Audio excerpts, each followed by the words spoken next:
It's 2020 and you want to start the new year off right, financially. You're not alone. In this video, we go over the 5 ways to do just that. Stay locked in.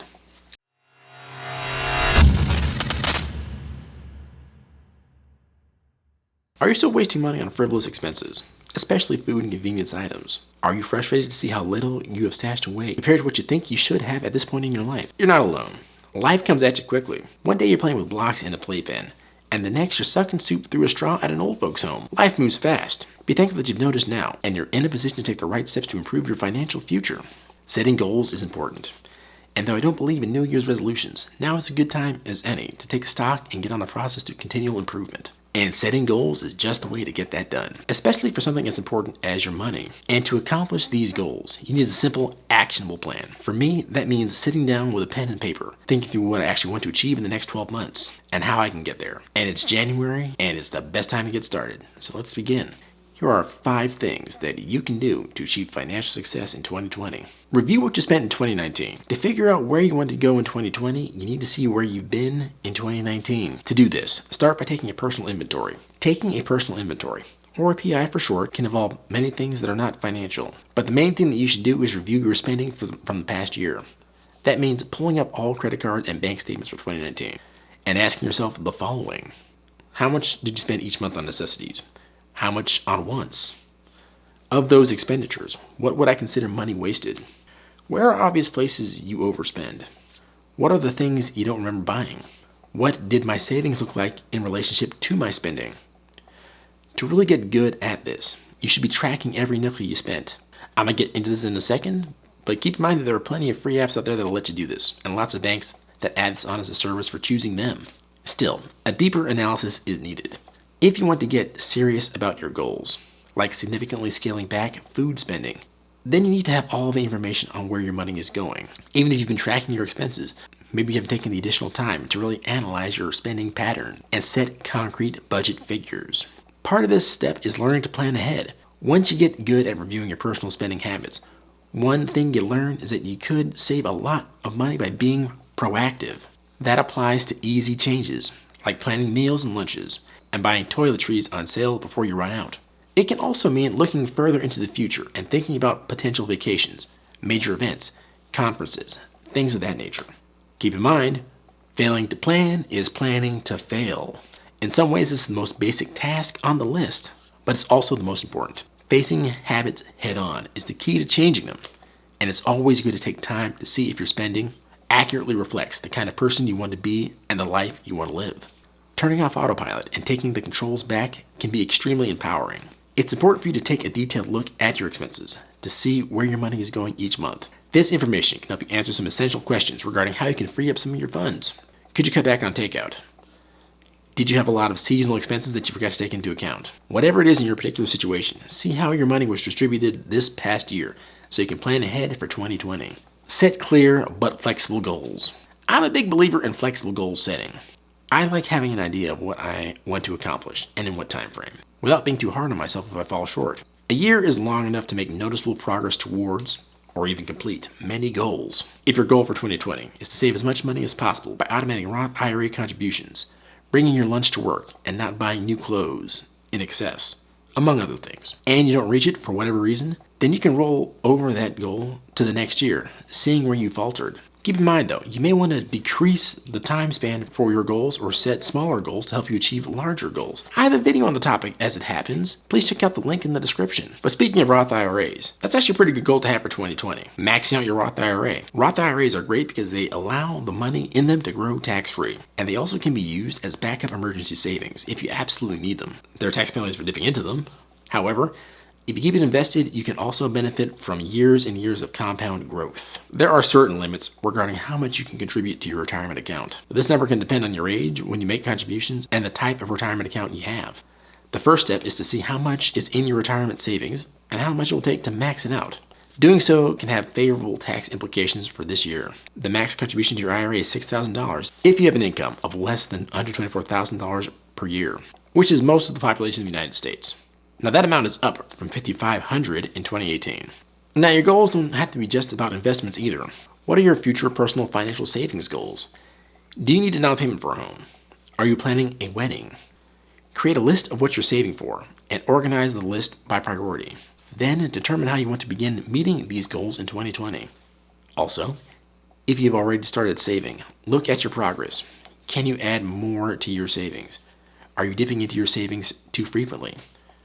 Whatever your current status is or habits are, take these next few months to reestablish your savings goals and create a plan to stick to them. One of the biggest things that you can do to meet your financial goals in 2020 is to get inspired. Sometimes it takes a little bit of motivation to get you into the mindset you need to be in to succeed.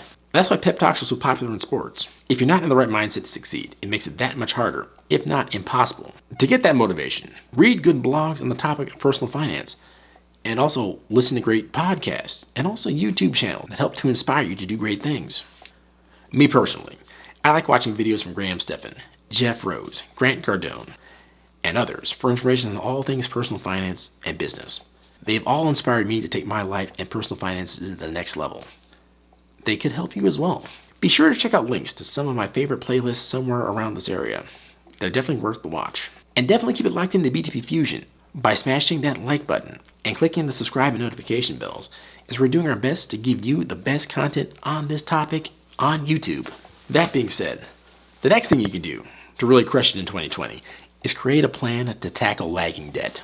If you still have debt to pay down, look at your balances and see what you can do about paying them off in 2020.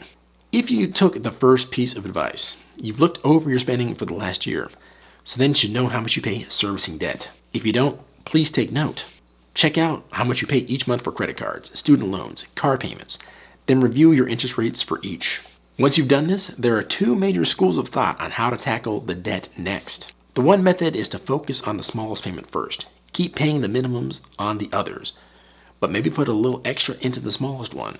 Keep doing that until you pay it completely off. You then take that amount that you are using to pay off the first, and then you pay the next smallest one, effectively adding fuel to the fire of that debt. You continue to do that until you've paid off all your debts, smallest to largest. The other method that is quite popular is to focus on the debt that has the highest interest rate first. Since you're losing the most money servicing that particular debt, focus all of your extra payments into that one while paying the minimum on the others. Once you've paid off the highest interest rate debt, then you go ahead and use that money that you're using to pay off that debt to then begin paying off the other ones as well. Both strategies have their pluses and minuses, and honestly, both strategies can be combined and manipulated in different ways. The reality is, you need to find one that works for you and maybe adjust it to your personal situation and then execute ruthlessly. Tracking your finances. Tracking your finances is one of the keys to being successful with finance in 2020. Metrics and trends help us to see where our money is going. When you see where it's going, then you have the information to help you attack your savings and debt issues. Sometimes we as humans miss the forest for the trees.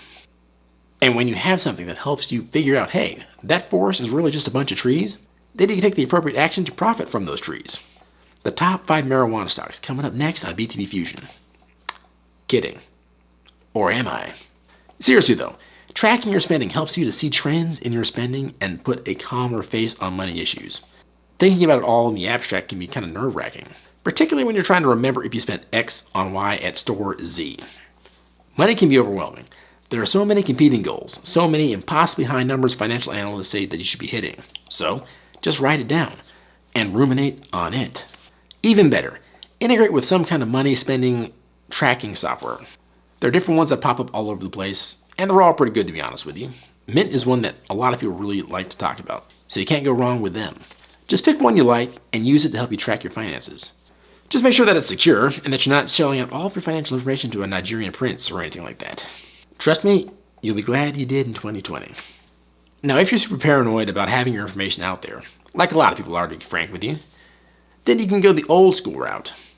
One of the easiest ways to do this is with a good old-fashioned pen and paper and the envelope method. The envelope method is as follows.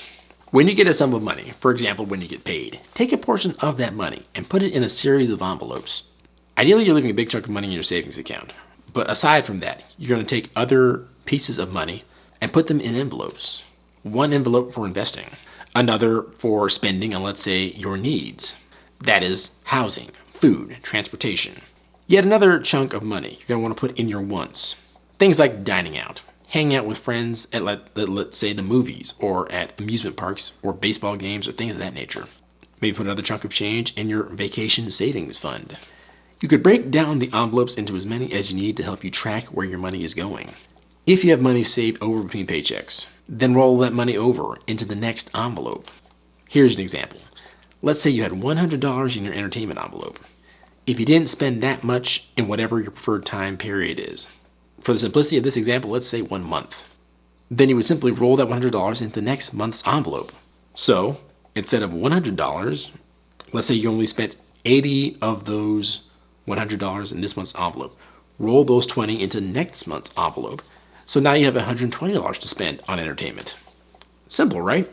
If you need to spend more, pull money from other envelopes for that time period. Let's say you want to spend $120 on entertainment this month. You may need to pull money from the dining out envelope. This could technically work by pulling money from a future envelope. As an example, if you want to spend $120 this month on entertainment, you could theoretically spend just $80 on entertainment the next month. Now, it's possible to do this, but in my opinion, it's setting a bad precedent for future spending. Since the purpose of this is to track your spending the old-fashioned way, I included it just for completeness sake. Now, I've been saying it, and I for sure mean it. Be sure to hit the like button for that YouTube algorithm, and the subscribe and notification bells to stay up to date on our content. We have more great videos coming up on business, tech, and personal finance. We post 3 times per week, so don't miss out. Stay classy, folks, and we'll catch you next time.